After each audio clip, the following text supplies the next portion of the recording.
Hey, it's VJ from Canada, and I want to talk a little bit about Flickr. This is a video and photo hosting site, and it's a Yahoo company.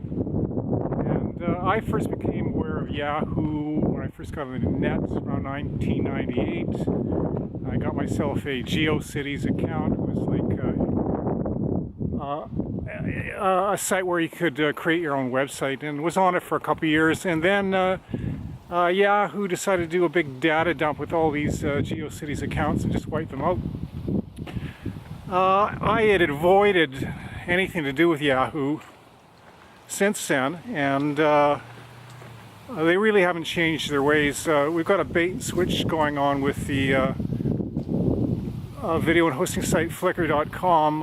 I got back on it this year because they were offering a terabyte of storage space.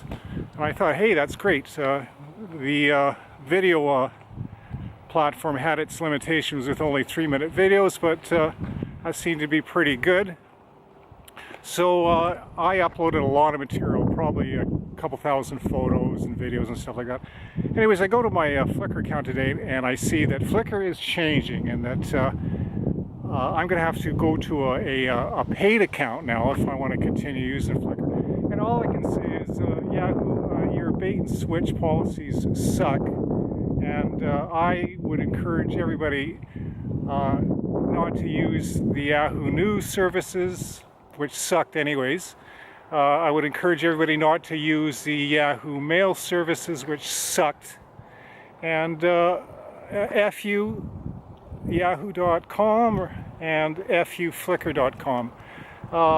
Nobody's got time for this bullshit, and I don't know why the powers that be at Yahoo would think this is a good thing.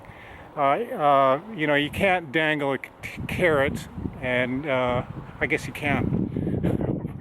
I won't be using Yahoo again, and again, F you Flickr.com, and your bait and switch is total bullshit. Cheers from Canada.